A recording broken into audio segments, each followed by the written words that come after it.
You with your Olympic goals flying all over the place. We have another athlete who's full of Olympic goals as well.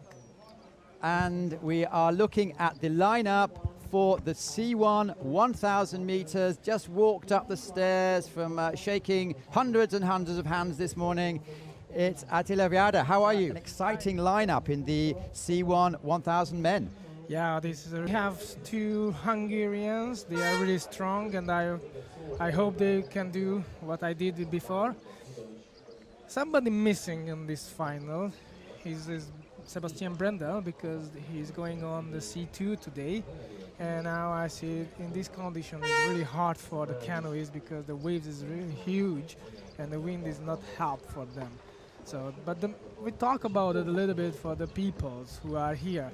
For example, maybe Martin Fuksa, who won the last weekend. Yeah, that's in right. Montemor. He won the 200 and the 1,000 last weekend. And the final, yeah. And in the left of him, in the Brazilian, the Santos, he is strong again. So we have to check what they do, because I think those two guys who can have biggest chance to win this competition today morning. Henrik Vasbányai, he dominated in the C2 2 or 3 years ago.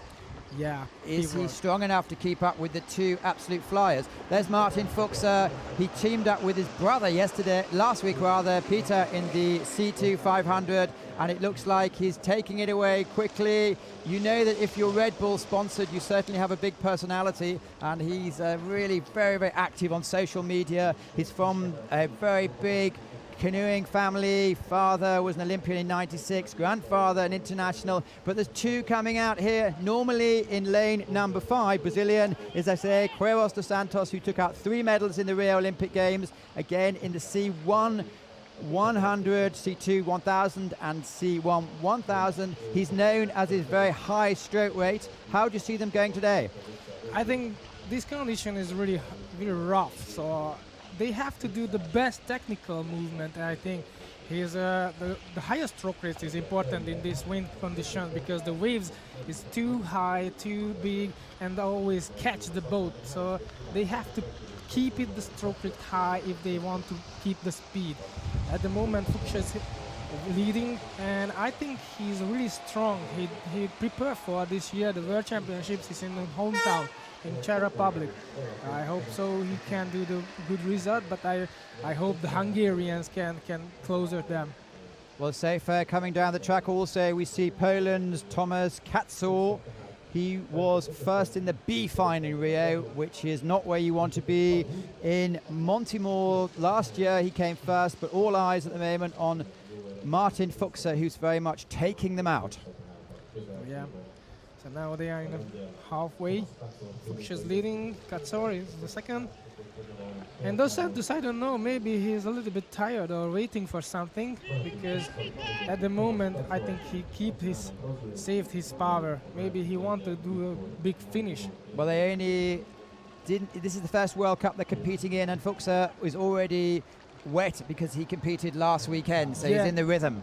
Yeah, maybe help for them, because they keep it the speed so he feel and he have a good motion, because last week he won 2 times, so I think it's a good motivation, and he won. I know him, he always want to win, and this is how he can do. And I think he did a really good preparation in the winter time, so we saw he's really strong and leading.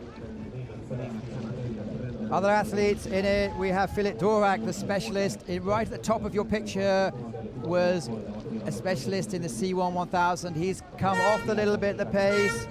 In lane number 3, Craig Spence from Canada is putting together some good results. Again, young, but very much we're concentrating on the middle lanes.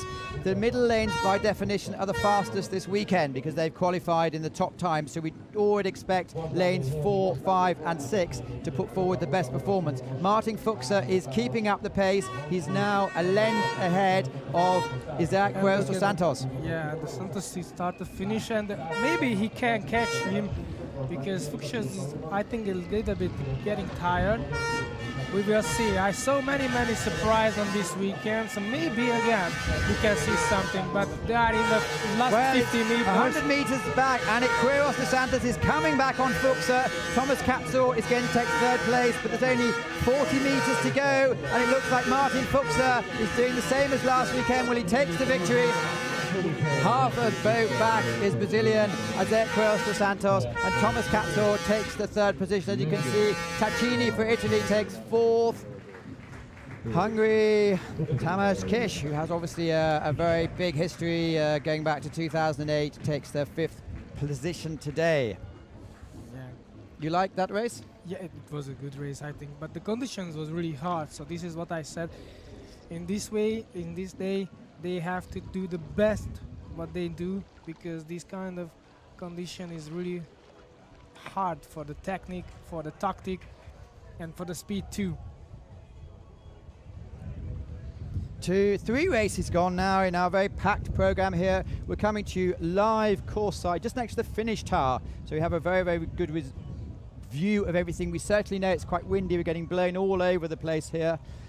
Attila Vajada, Olympic champion, is joining me with Ronnie Rao, Olympic champion. So we certainly have some good knowledge base here. Thank you both for stepping in. As you can see, Martin Fuksa crosses the line. Do we know the time yet? Because we saw a staggeringly fast time in the men's K1, 1,000 meters. It was just 1 second off the fastest of all time. Let's see where we're going to go today in here.